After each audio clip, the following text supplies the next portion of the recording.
Darker Pastures is a prairie gothic horror anthology and contains scenes and themes which some listeners may find distressing. For specific content warnings, please always be sure to check the episode notes and listen at your own discretion.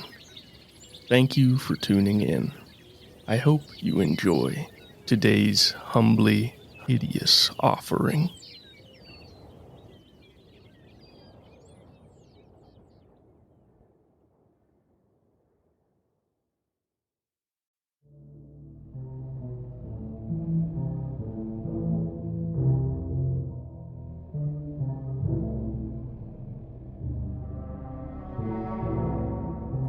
Traditionally, American culture has prized wealth above all else.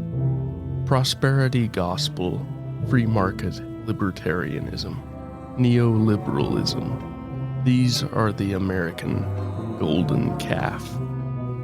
Every other measure of well-being, every ideal, lives and futures are sacrificed to feed it. The gilded lie that anyone can achieve prosperity, if they only bleed enough, is bought and sold over and over again. When such seeds are widely sown and nourished with every form of morbidity, it is hardly any wonder that they bring forth the most appalling fruit.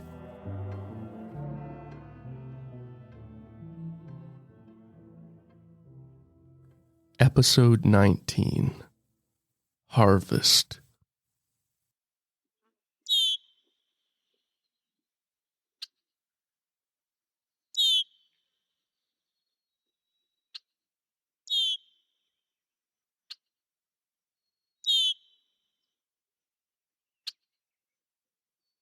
Luther coughs into his cheap red and white paisley handkerchief, spits a wad of chewing tobacco into the dust ill-temperedly. His hired man, Cesar, isn't tilling close enough to the road. He has told Cesar so many times to edge out into the ditch. County right-of-way and public safety be damned. After all, he's fond of saying, it's farmers like him that have made this county, and not the other way around.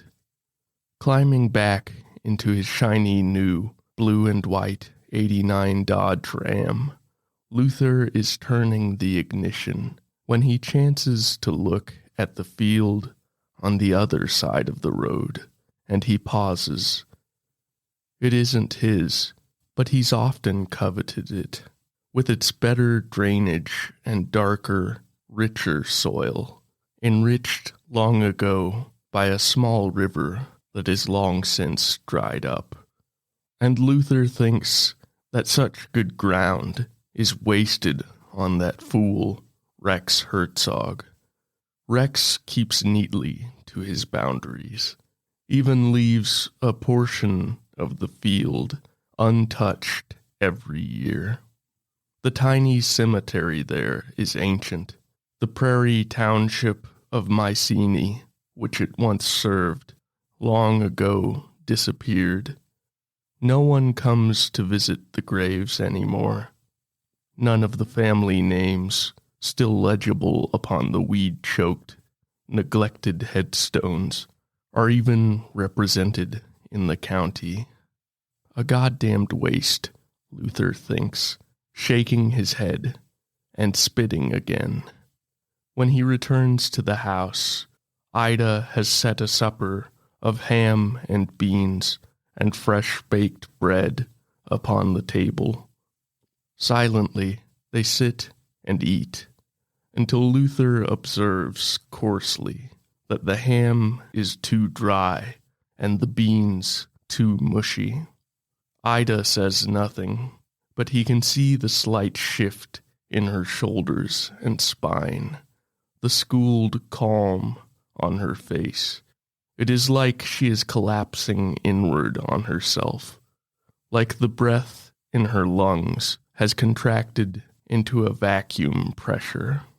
When he walks out to check on the pigs and chickens after dinner, Luther whistles cheerily to himself. A week later, when he reads the obituary of Rex Herzog in the local paper, Luther can hardly get to the phone fast enough. Like Luther's two boys, Rex's children have all moved away, showing no inclination to follow in their father's footsteps.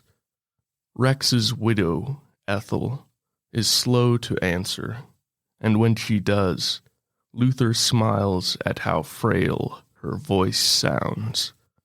He keeps the call short, only offering brief condolences and planting the first seeds of his aspiration. Being a farmer, he knows patience, knows that some things take both time and consistent effort, and so he makes a mental note to call again, perhaps tomorrow or the day after, and again, until the moment of ripening comes. And it will come, he is sure, if only he does his work well. It doesn't take Luther as long as he expects, though, to wear Ethel down. Perhaps his years with Ida have honed his instincts and his skills, or perhaps he has simply timed it perfectly and struck while her bereaved and lonely heart was particularly soft. With only a bit of hardline haggling, he even manages to get her to agree to a much lower price than the land should command.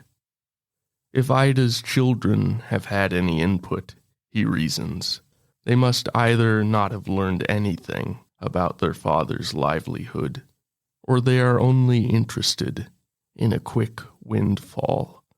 When he drives over to the Herzog place to write out the check, Ethel looks far smaller and older than the last time he saw her. Her eyes hollow and haunted, her face slack and dull. Luther has to consciously suppress the habitual tuneless whistle that comes to his lips whenever he feels pleased.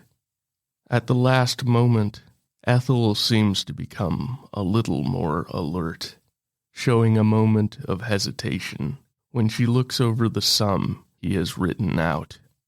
He reminds her firmly that it's what they agreed to over the phone, and she looks up at him, a hint of anger flashing around her eyes. But then the slackness returns, and she nods and takes the check, says she will have her lawyer draw up a deed within the week. Luther doesn't bother to hide his merry whistle as he walks out the front door and gets back into his ram. The urge to celebrate with a whiskey and a good steak dinner takes him, and for a moment he considers sharing the little celebration with Ida. But then he considers how much gas the added miles would burn, and decides it's really only for him anyway. He turns the engine over and drives toward town. When he comes home to Ida sitting over Luther's favorite meal, a table loaded with mashed potatoes and fried chicken, green beans garnished with bacon and browned onions, and a rich chocolate cherry cake for dessert, he says that she shouldn't have bothered, that he's already eaten. Her only response is to say that the food has gone cold. Luther shrugs, takes the latest copy of the local newspaper, and goes out onto the porch to chew and read. Ida sets her elbows on the table, buries her face in her hands. Ethel proves as good as her word, and Luther has the new deed filed within the week. He already has Caesar out in the field, planting corn on the Herzog tract, so he's quite pleased when he drives out to check on his hired man's progress on the new acquisition, piping an atonal melody.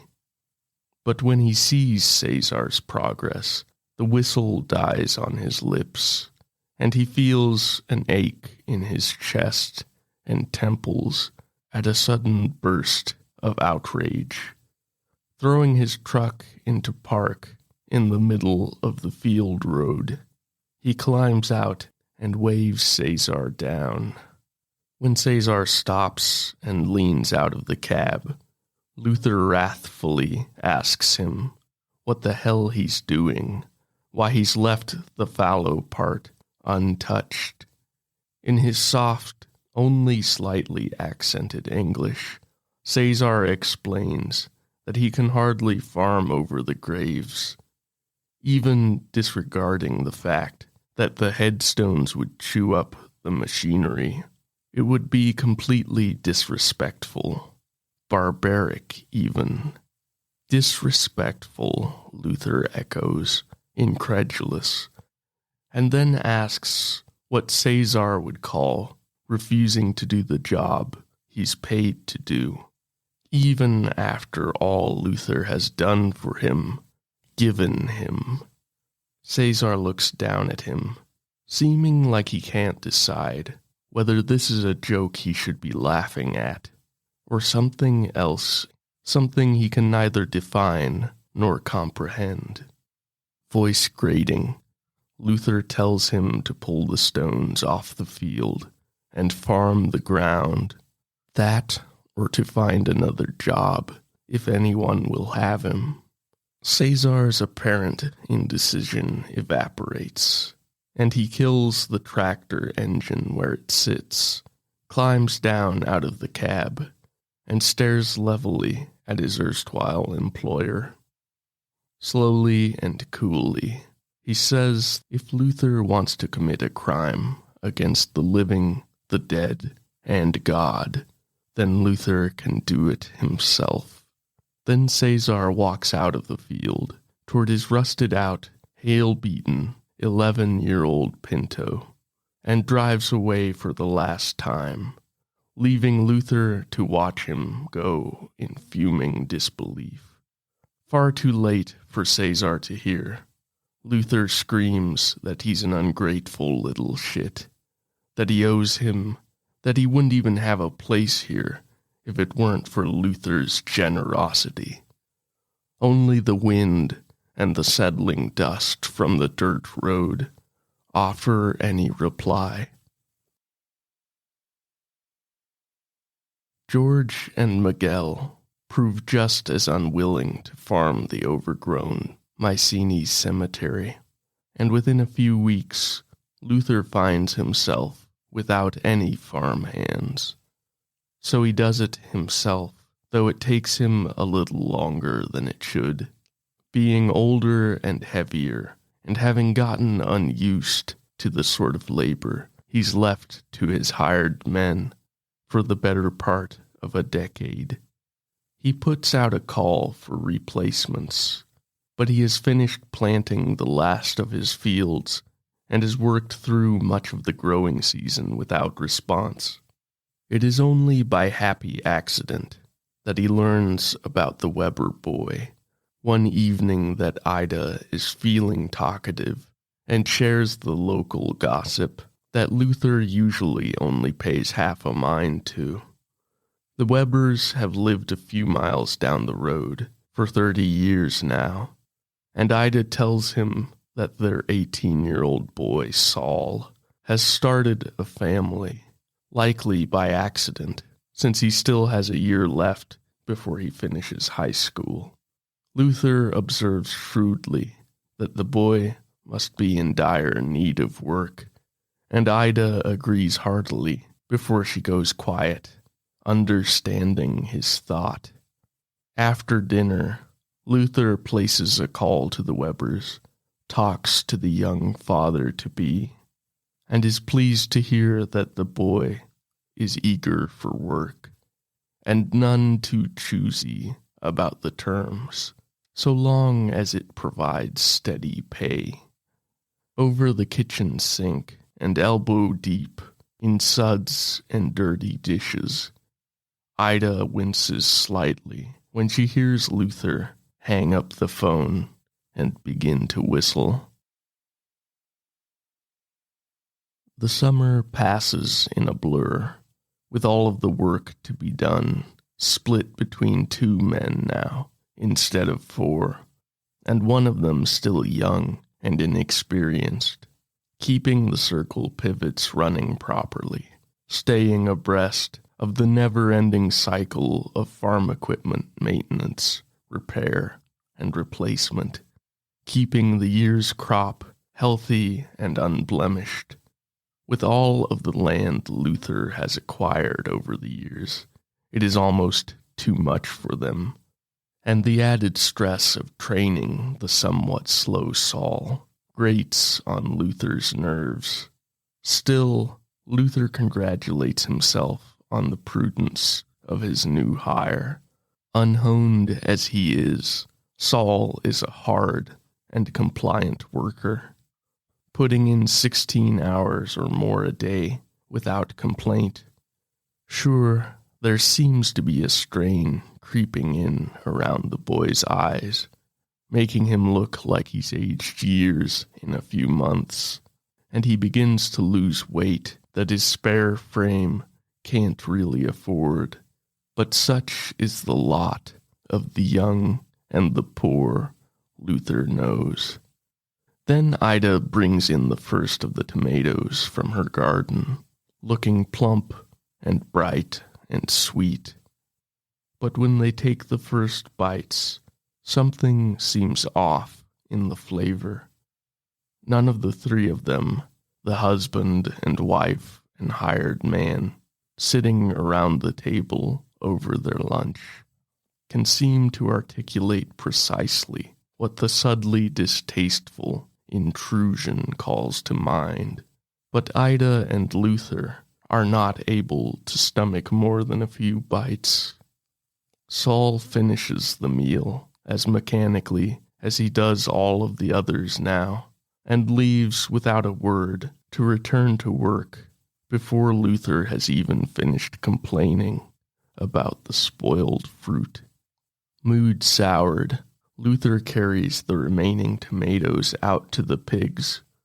The eternally ravenous creatures display no similar qualms about the flavor, but as he watches the fat, squealing things gobbling them so noisily, he is struck by an uncharacteristically whimsical flight of fancy. The crimson juices oozing from the jaws of the swine, and spattered upon their pallid flesh and sparse pale bristles, seems altogether too thick, too opaque. Luther pushes away the obvious association that drifts into his mind, and walks away from the pen toward his truck. It takes Luther a while to notice the new change in Saul. It is not the sort of thing that Luther is inclined to notice, since it hardly affects him. But by the time the young man has ceased entirely to speak, Luther cannot help but take note. When he brings it up idly over dinner one evening, Ida claims to have mentioned it weeks ago. Luther frowns and says he doesn't remember that, to which his wife doesn't even bother to reply. But even after noticing it, the farmer takes little interest. In fact, he thinks it might be an improvement.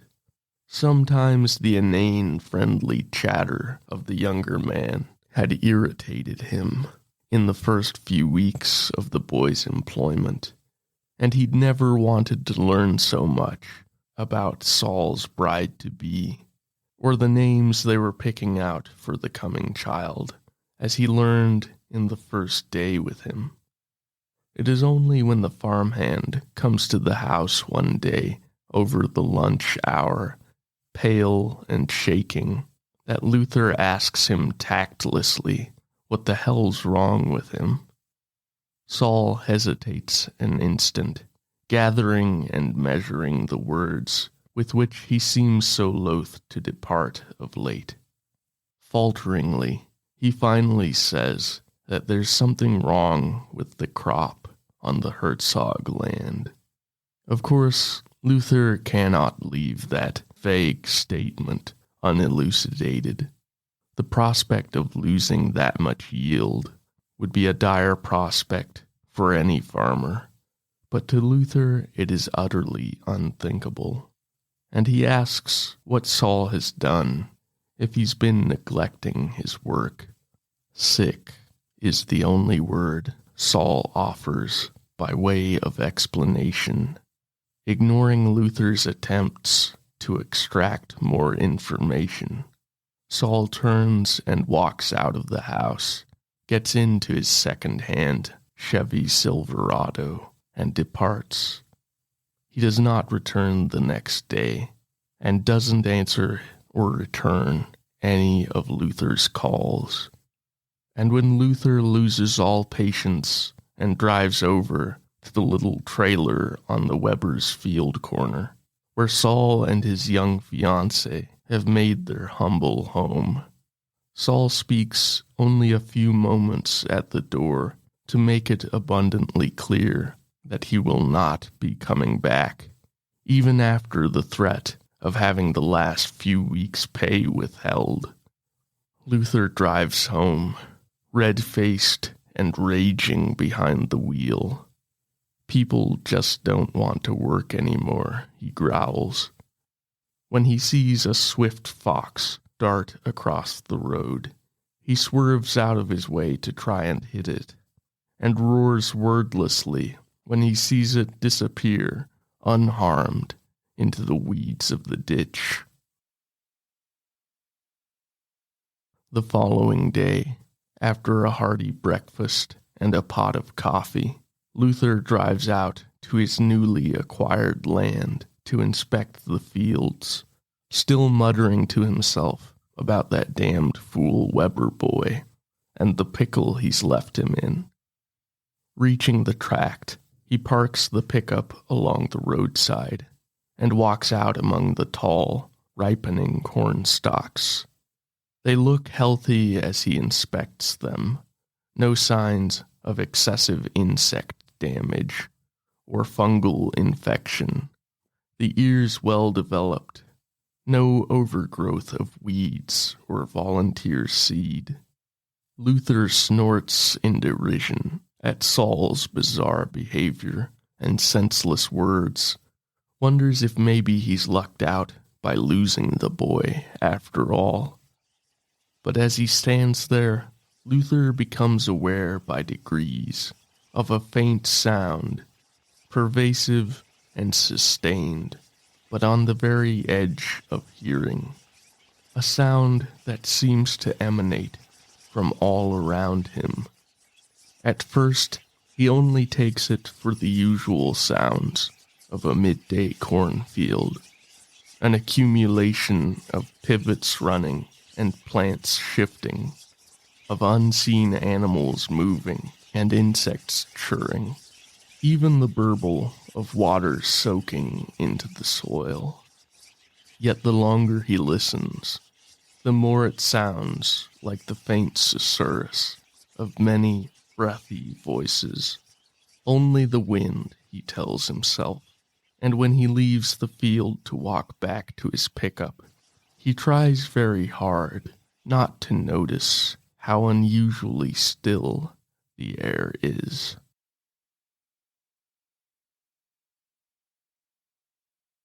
Unable to find a new hired man, or at least one willing to work for as little as he's willing to pay, Luther is forced to take up all of the farm work himself.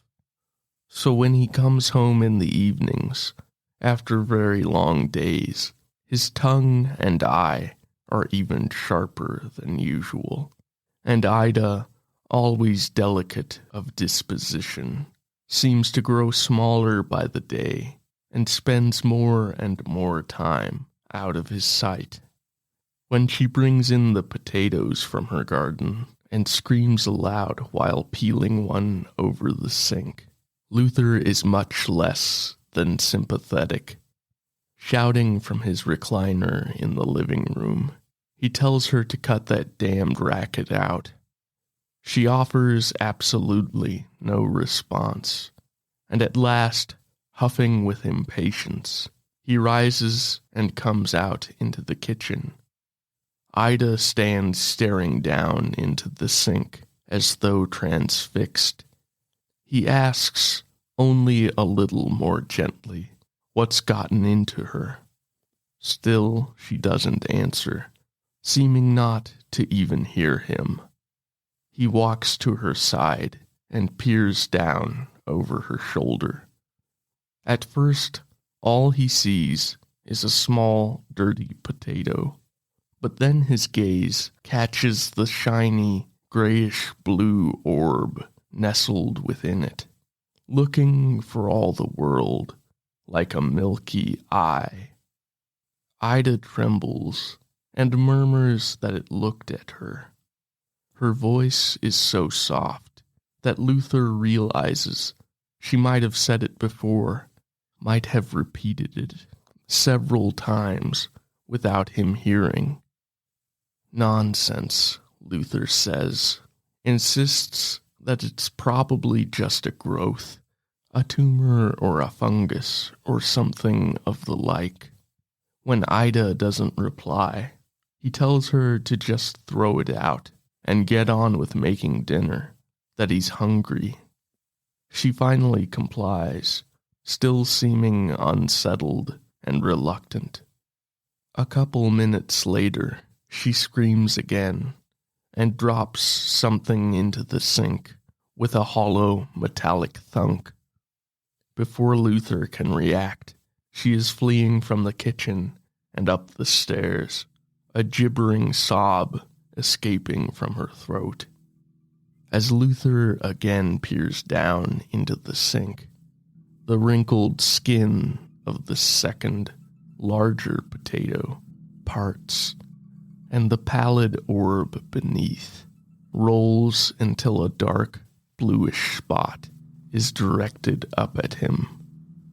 Luther calls out to his wife that it's just mold breaking through the skin, or a burrowing beetle larva emerging. His wife neither answers nor returns, and he chokes down a rising nausea as he picks up the potatoes and throws them outside for the chickens to eat.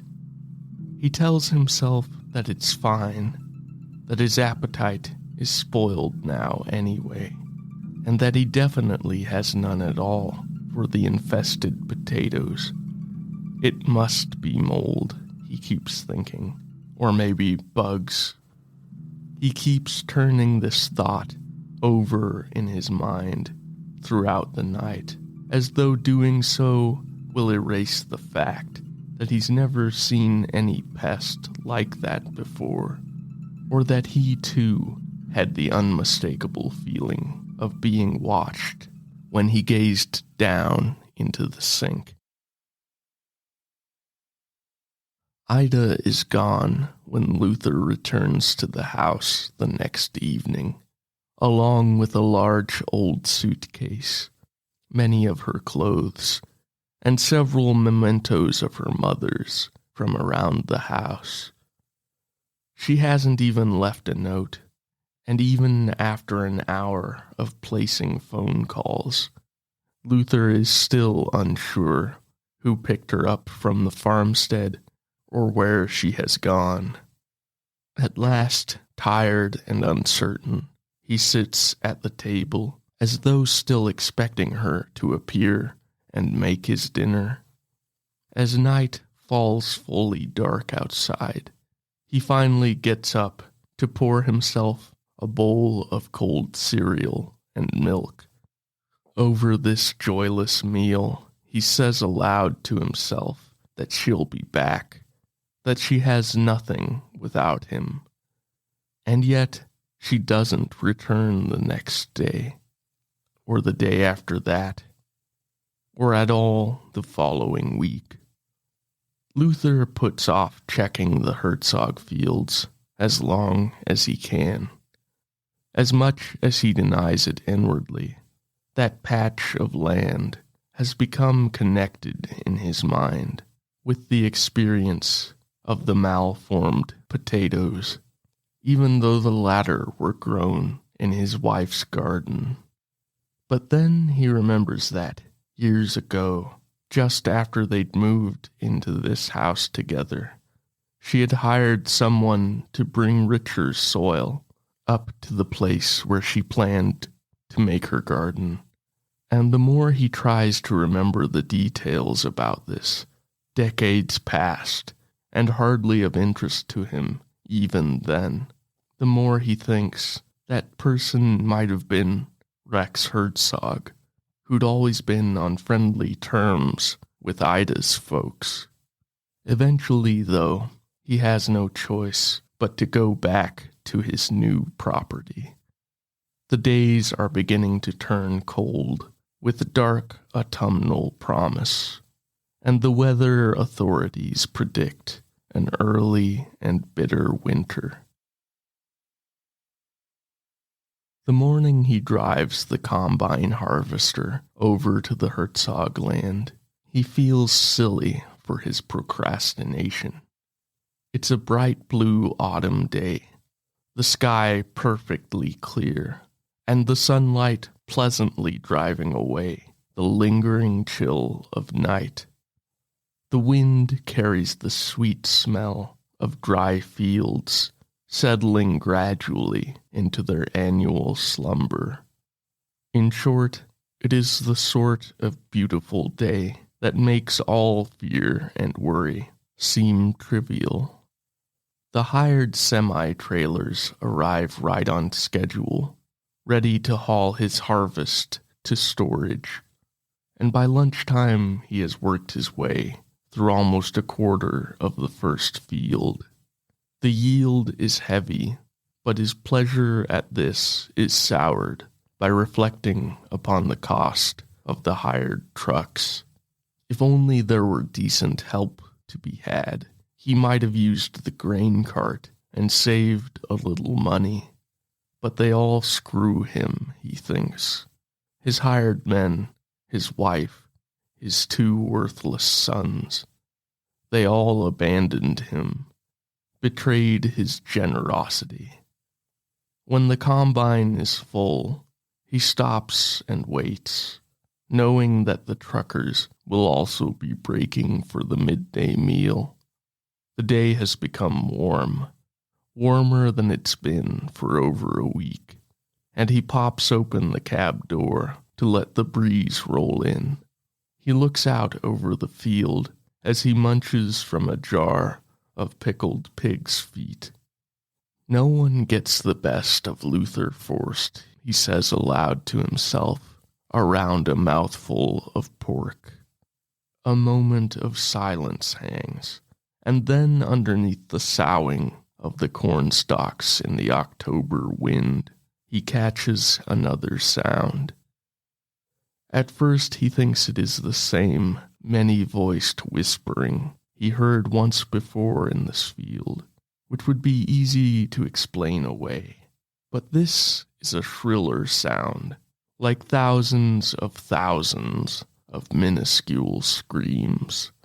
Luther shuts the cab door and packs away his meager lunch, not full, but no longer able to eat, and he starts to turn the engine over. But the trucks have not yet returned, and the combine's grain tank is full. There's nothing for him to do but sit and wait, alone in this field. He realizes that, through constant habituation, he has forgotten how big a quarter section of land truly is. Sure, in a vehicle, it can be quickly traversed, and it looks small enough from the high cab of a tractor or a combine. But when a man sits in the middle of it, motionless, or tries to cross it on foot, he's dwarfed by the wide space, even swallowed entirely by the rows of swaying, whispering cornstalks. The faint shrieking sound is penetrating his cab now, seems to be coming from all around him. Luther thinks he can even feel it reverberating through the metal of the combine harvester's body. Then he thinks of the filled grain tank and begins to tremble slightly with an awful, impossible thought. For a full 5 minutes, he sits there, trying desperately to master his wildly racing mind. He prays that one of the trucks will appear on the road so that he can get back to work and shrug this off, focusing on the harvest and drowning out what he's hearing under the rumble of the engine. But that prayer goes unfulfilled, and finally he growls an obscenity and climbs down out of the combine, walks over to the unpicked portion of the field where the golden corn stalks yet stand tall and unbroken. He tries to convince himself that the sound isn't growing louder, that in a moment he will laugh at himself for a damned fool, reaching toward the tallest, healthiest-looking stalk before him. He seizes an ear and rips it free. It feels dry and with a slight heft in his hand, just the way it should feel.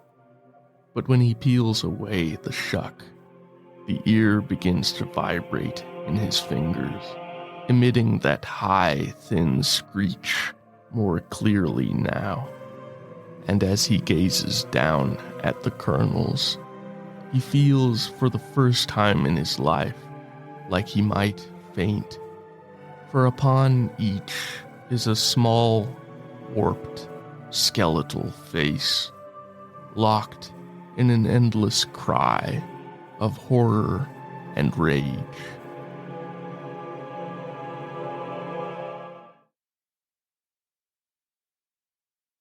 When they find the field aflame, the hired harvest drivers call it in as quickly as they are able, one of them racing over to the widow Herzog's to use her phone.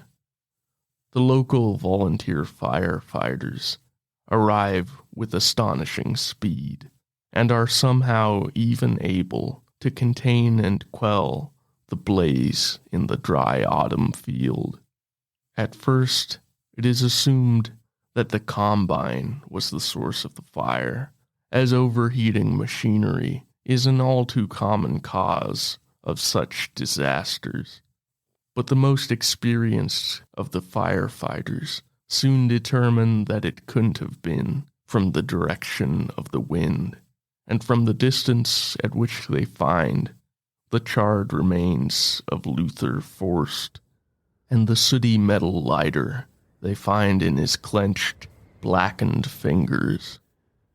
No one much seems to mourn the old farmer who had quarreled with so many neighbors, and whom so many saw as a miser, a cheat, and an opportunist. More, however, mourn the destruction upon such a good piece of land, especially since the remaining crop will likely be ruined before any questions of ownership or of selling can be settled. Too bad, they say. He had such a beautiful harvest. And after that day, none walk upon the field before the early snows cover the cornstalks and silence the subtle scream that lingers in the air around them.